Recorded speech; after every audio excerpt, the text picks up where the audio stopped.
درود بیننده گرامی، تایری سفر هستم تا 15 دقیقه دیگر در برنامه خبری و تحلیلی اخباری آزادی همراه شما. نخست سرخط چند خبری مهم. راه ندادن به بیماری بهتر از معالجه بیماری. در تاجیکستان برای پیشگیری از سرایت ویروس خطرناک نیپه یا ویروس هندی چه کار میکنند؟ در فرودگاه شهر دوشنبه ما در همونجا دیستانسیون ترموسکانر ماندگی. اتحادیه اروپا گریبان مداحان و مبلغان ولادیمیر پوتین رئیس جمهوری روسیه را هم گرفت. چندی از طرفداران و ستایشگران پوتین را تحت تحریم قرار دادند. با نزدیک آمدن سال نو چینی یعنی سال اسب، مردم به پیش‌خوازی آن آماده می‌شوند. اگر ملچری شما هم از پس باید این گزارش را حتما ببینید. سازمان جهانی تندرستی گفته است که خطر سرایت ویروس خطرناک نیپه در کشورهای جهان کم است که این ویروس در صورت گرفتاری می‌تواند انسان را بکشد. ویروس در هند خروج کرد، اگرچه مردم زیادی را بیمار نکرده است، ولی از بیم پنهان شدن آن کشورهای زیاد چاره‌های را برای پیشگیری از این بیماری اندیشیدند، از جمله در تاجیکستان. وزیر تندرستی در این باره و هم درباره بیماری‌های زکام صحبت کرد که مردم زیادی را در تاجیکستان عذاب می‌دهد. گزارش برات یوسفی در همین باره است. بیماری که در بیمارخانه بستری است حتما تاجیکستان برای جلوگیری از واریدشوی ویروس نوی خطرناک هندی نیپه در فرودگاه دوشنبه دستگاه نصب کرده مسافران را می‌سنجد. این نکته را جمال‌الدین عبدالله‌زاده وزیر تندرستی تاجیکستان در نشست خبری نهاد زیر رهبریش اعلام کرد.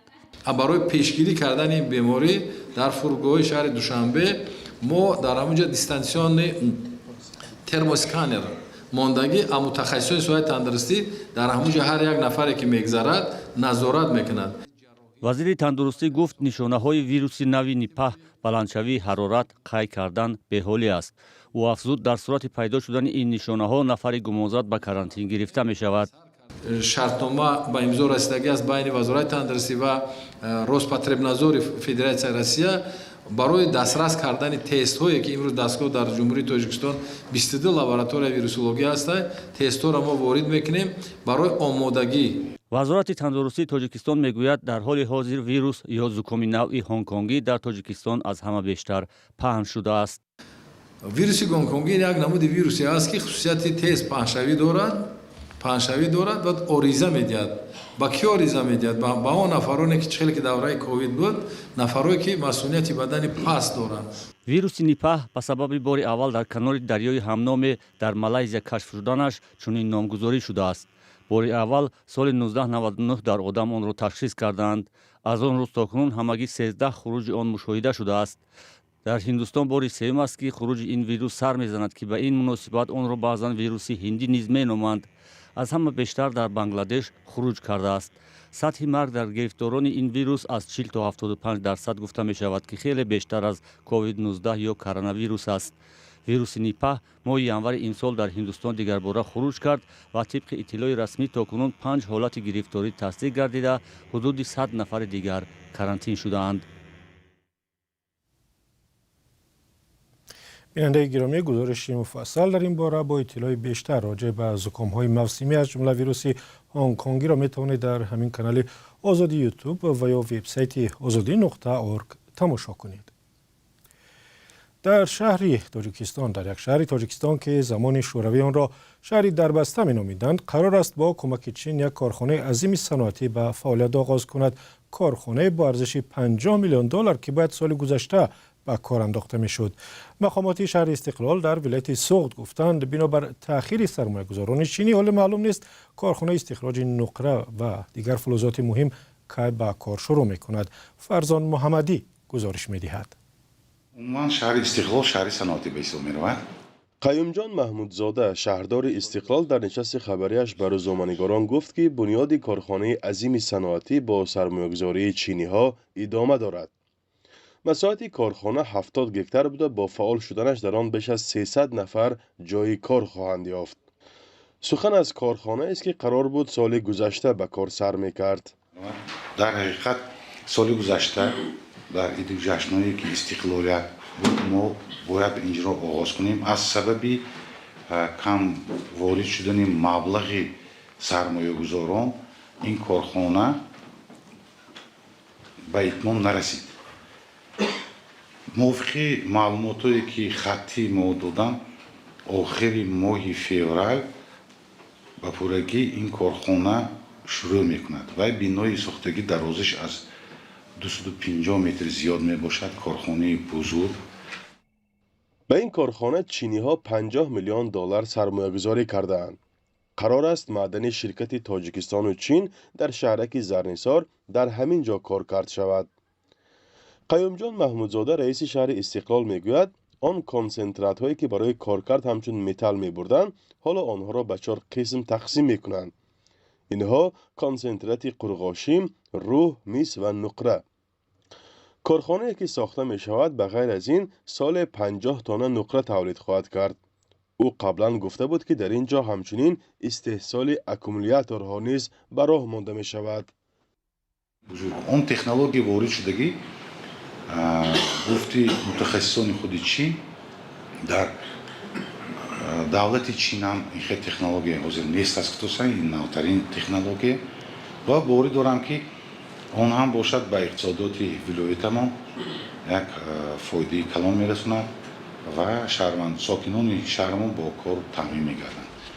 شرکت کوهی صنعتی تاجیکستان و خیتای سال 2007 تأسیس یافته به استخراج سرب و روح و میس مشغول است.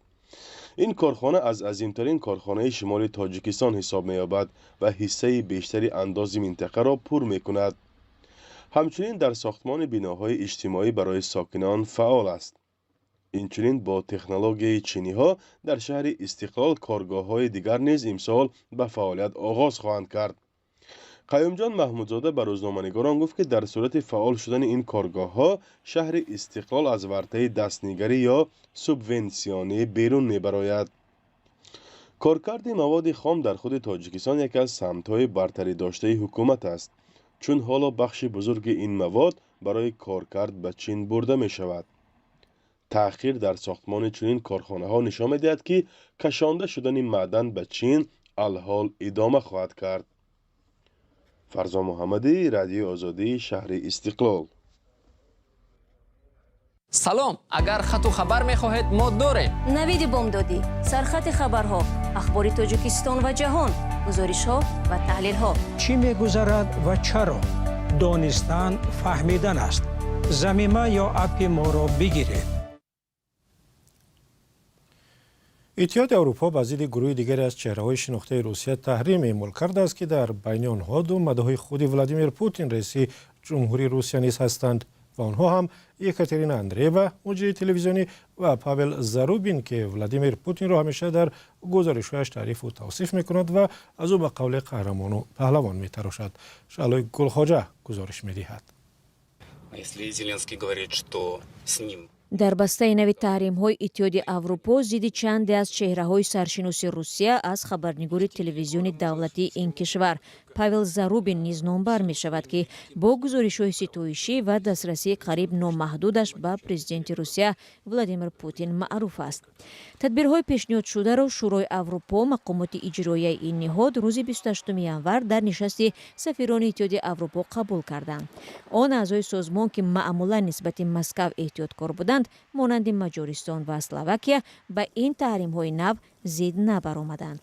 از زمان حمله وسیع مقیاس روسیه به اوکراین در ماه فوریه سال 2022 اتحاد اروپا روی خط اشخاصی را که دارایی‌هایشان مسدود و یا اجازه دادن روادید به آنها منع کرده می شود پیوسته گسترش می‌یابد. فعلا به این روی خط بیش از 2,500 نفر شرکت‌ها و دیگر نهادها شامل گردیده و دارایی‌هایشان به مبلغ عمومی تقریباً 28 میلیارد یورو بسته شده است. تدبیرهای نو دقیقاً به جنگ در اوکراین ربط نداشته بلکه به فعالیت‌های روسیه برای بی‌ثبات نمودن مربوطند.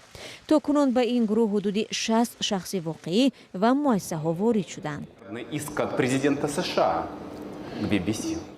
зарубин ки ҳоло барои тавзеҳот дастрас нест, хабарнигори телевизионии шабакаи якум, бузургтарин шабакаи телевизионии Русия аст.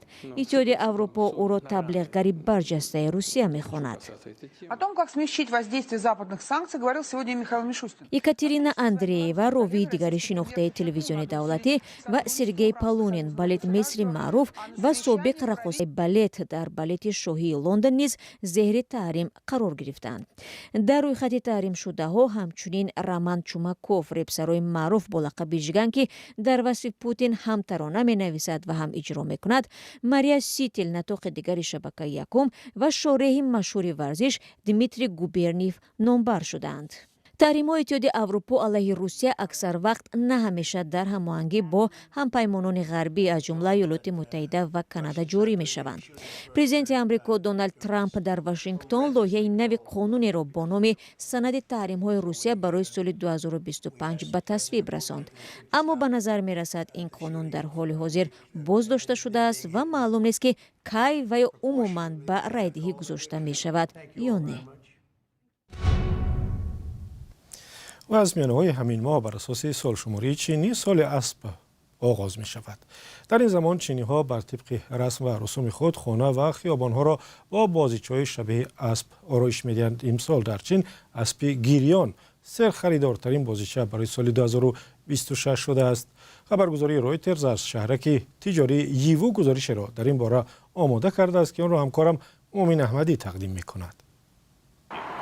در ناحیه اوراتوروگ یا ییوی چین خریداران زیاد در نزد دکانهای فروش اسب بازیچگی سرخ نوبت ایستادند.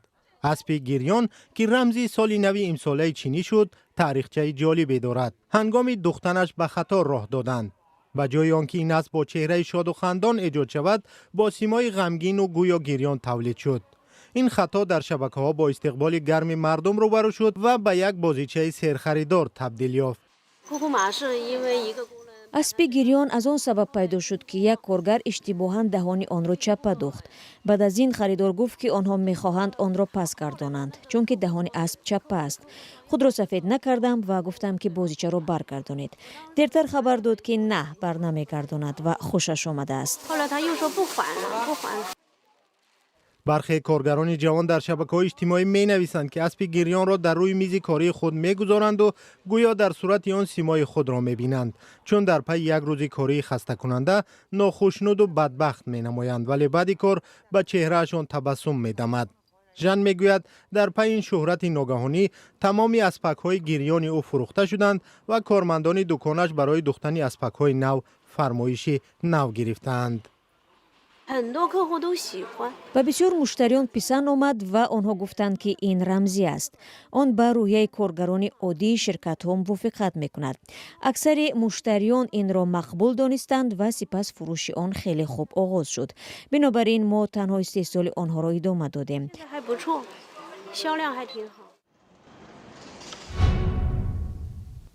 و برمیگردیم به تاجیکستان. دادگاه ناحیه اشت یکی از کارمندان دوشنبه سیتی بانک را بعد تصرف صدها هزار دلار این بانک گناهکار دانسته جزای سخت داده است.